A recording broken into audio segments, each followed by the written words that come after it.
छात्रों के आंदोलन से पहले से ही मोदी और शाह बेचैन है, यानी पूरी मोदी सरकार बेचैन है।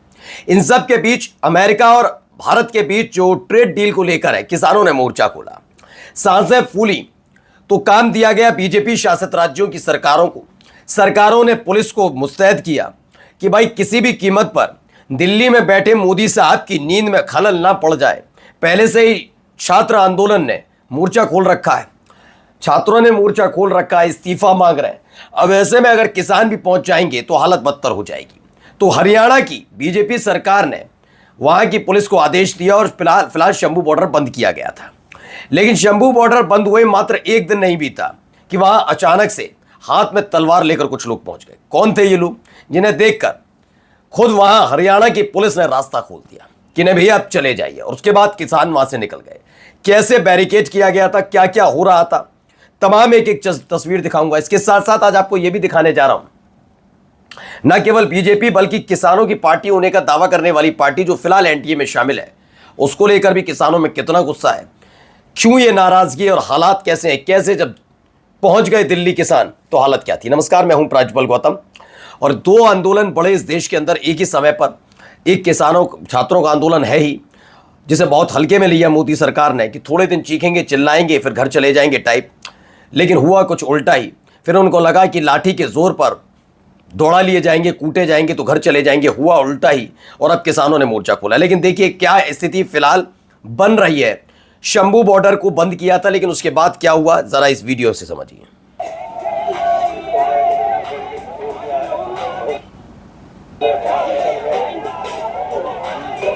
ये देखते चलिए, यहां पर बैरिकेड उखाड़ दिए गए, तमाम चीजें होती हुई नजर आई।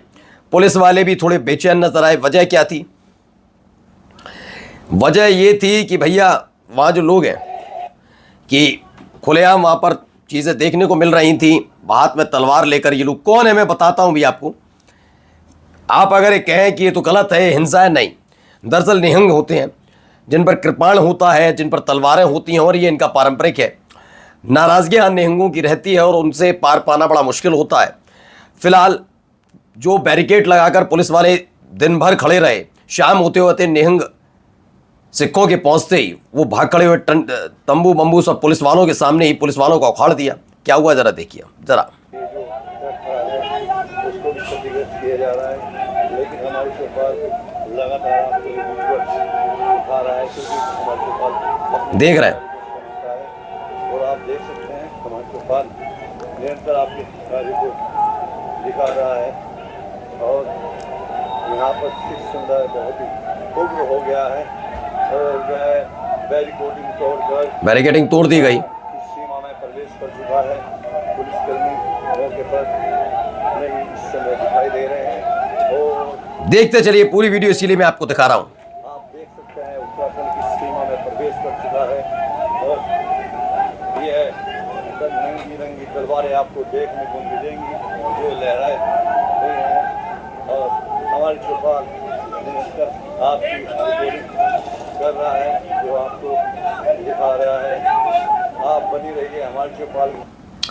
तो फार्मर इकट्ठा हुए पंजाब हरियाणा शंभू बॉर्डर, जो दिन भर बंद रहा। शाम होते होते जब निहंग सिख वहां पर पहुंचे, उसके बाद आखिरकार पुलिस को खोलना पड़ा। ये देखिए यहां ये हालात बना रहे थे, ये देखते चलिए। एक ब्रिज है, ब्रिज के पर इस तरीके से गाड़ियां मतलब खड़ी कर दी गई। पैरामिलिट्री फोर्स थी, मतलब आरएएफ खड़ी हुई है, पुलिस वाले खड़े हुए हैं। ये पंजाब तक का बॉर्डर है। पंजाब के इधर हरियाणा और हरियाणा में आने के लिए इनसे पार पाना होगा। इस तरीके से पूरा बैरिकेड कर रखा था, लेकिन हालत ख़राब हो गई। किसानों की आवाज़ें दबाने के लिए कैसा इस्तेमाल किया जाता है चीज़ों का सोचिए। मैं ये कहता हूं कि जो भारत अमेरिका ट्रेड डील है इतनी ज़रूरी कैसे हो सकती है? क्या ऐसा खास करने जा रहा है? इसकी पूरी सच्चाई क्यों नहीं बताते? और ट्रेड डील भी उस देश के साथ जिसका मौजूदा राष्ट्रपति हमारे देश को नरक कहता हो, तो इतना सरेंडर मोड क्यों होता है? सवाल तो उठेगा ना, है ना। ये देखिए, देखते चलिएगा। ये देखिए एक और उसी से जुड़ी हुई वीडियो निकलती हुई सामने आती जा रही, दिखा रहा हूं। इसीलिए कुछ लोगों को परेशानी हो सकती है, लेकिन ये भी ज़रूरी है कि हर एक की परेशानी को भी समझना ज़रूरी है। यहाँ पर किसान किस तरह से शांतिपूर्ण तरीके से कर रहा है। किसानों की आवाज़ को दबाने के बजाय उनसे संवाद स्थापित कर उनकी समस्याओं का समाधान करना ही लोकतंत्र की सच्ची भावना है। यहाँ भी देखिए, अब यहाँ एक और खबर निकलकर सामने आई। ये देखिए, इसमें सोनीपत, चूंकि हरियाणा में तो पंजाब वाले किसान तो हरियाणा नहीं आ पा रहे थे, लेकिन बाद में वो निकले, लेकिन उससे पहले हरियाणा के किसानों ने मोर्चा खोल दिया। यहाँ क्या हो रहा है देखिए।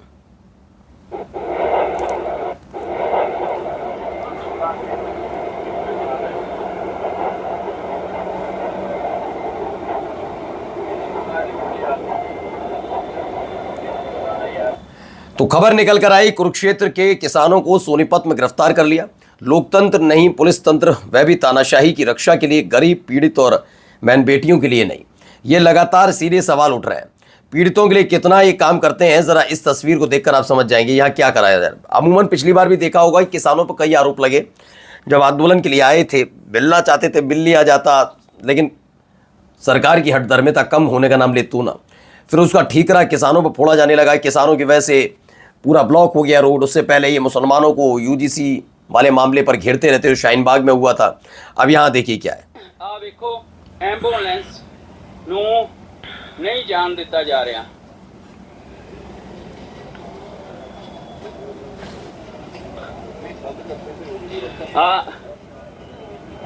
ਆ ਦੇਖੋ ਐਂਬੂਲੈਂਸ ਵਾਪਸ ਮੋੜੀ ਜਾ ਰਹੀ ਹੈ। ਇਹ ਆ ਜੀ ਭਾਜਪਾ ਦਾ ਰਾਜ। ਹਰਿਆਣੇ ਦੇ ਵਿੱਚ ਭਾਜਪਾ ਦਾ ਰਾਜ ਆ। ਤੁਸੀਂ ਦੇਖ ਲਓ, ਤਸਵੀਰਾਂ ਤੁਹਾਡੇ ਸਾਹਮਣੇ ਆ। ਐਂਬੂਲੈਂਸ ਬਿਮਾਰ ਆਦਮੀ ਵਿੱਚ ਆ।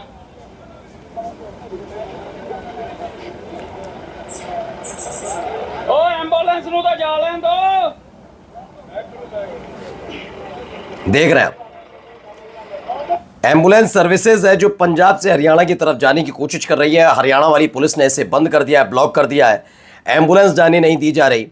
ये एक संदेश देने की कोशिश, क्योंकि मैं बार बार कहता हूं कि लोग पता नहीं क्यों कहते हैं गोदी मीडिया, में इन्हें गिद्ध मीडिया कहता हूं। ऐसी ही तस्वीरों पर नजर रखते हैं जिसमें ये नजर आए कि एम्बुलेंस किसानों की वजह से फंसी, फिर देश के किसानों को बदनाम किया जा सके। पिछली बार तो आपको याद होगा, किसानों के आंदोलन के वक्त इस देश की गोदी मीडिया ने इन्हीं किसानों को खालिस्तानी तक करार दे दिया था, आपको याद होगा।